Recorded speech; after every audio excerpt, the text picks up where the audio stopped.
Let's start with the basics. Protein is essential for repair, regeneration, and maintenance. Every cell in your body uses protein. Your muscles, your immune system, your hormones, and yes, even the lymphatic system. Here's what protein helps with: building muscle and maintenance, hormone production, especially the ones tied to metabolism and appetite, immune function, wound healing and tissue repair, and transporting nutrients and fluid in the body. For someone with lipedema, tissue damage and inflammation are ongoing. That means your need for protein isn't just about muscles. It's about giving your body the building blocks to stay strong, mobile, and resilient. So how much protein do you actually need? A general target is 0.8 to 1 gram of protein per pound of your ideal body weight. Now, in different pieces of literature and after talking to colleagues, especially my colleague, Dr. Nicholas Pennings out of Campbell, he recommends anywhere from 100 to 150 grams of protein per day for people with lipedema. This sounds like a lot, but don't stress out. It's a goal to build towards. It's not something that you have to hit perfectly every day and you don't have to start tomorrow.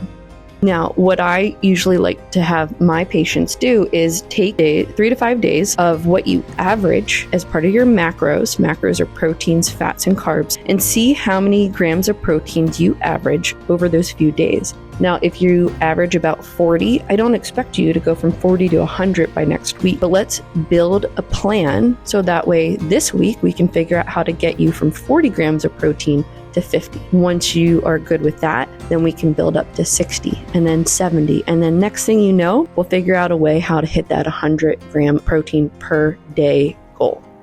How the lymphatic system connects to protein. This is where it gets fascinating. Your lymphatic system is your body's drainage system. It clears out waste, byproducts, toxins, and extra fluid. But in people with lipedema, lymphatic flow is often sluggish or overwhelmed, especially in the hips and the legs. Protein supports lymph health in 2 ways. The first being it helps maintain plasma proteins like albumin, which creates osmotic pressure in the blood vessels. This pressure helps pull fluid back into circulation instead of letting it leak into tissues, which then causes swelling. Secondly, protein also supports immune signaling and repair of lymphatic vessels. If your lymphatic system is inflamed or stretched, protein will help build new cells and maintain vessel integrity. In short, protein helps your lymphatic system do its job better. Why protein helps with lipedema specifically? So why is protein particularly important for individuals with lipedema? Let's break it down. Firstly, muscle supports lymphatic system. The lymphatic system doesn't have a pump like your heart. It relies on movement and muscle contractions to help lymphatic fluid move. That means the more lean muscle you have, the more effectively you can push fluid out of the swollen areas. Secondly, protein reduces hunger and cravings. Individuals with lipedema often deal with carb cravings and weight cycling. Protein helps stabilize blood sugar and reduces insulin spikes, which helps maintain symptoms like swelling and energy crashes. Third, tissue repair and inflammation control. Protein helps heal the tissues under stress in lipedema, like the fascia, connective tissue, and lymph vessels.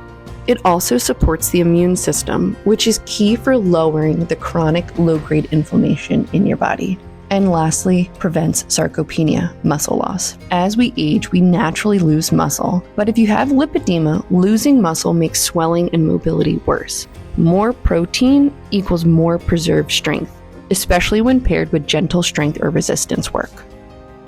Now here are some easy protein options. These sources are pretty simple, affordable, and lipedema friendly if you are someone that eats animal protein. The first, eggs. You have chicken breast or ground turkey, salmon, tuna, or shrimp, Greek yogurt, lactose free if you need to, different protein powders, lentils, tofu, edamame. Those are some good starting options. Now, if you're aiming for anti-inflammatory, stick with minimally processed options and check for added sugars or fillers. And most importantly, this isn't about dieting, it's about nourishment. You're giving your body the tools it needs to repair, move, and thrive. So take it one step at a time. Try a protein-rich breakfast for a week. See how you feel. You might notice more energy, less puffiness, and even fewer cravings.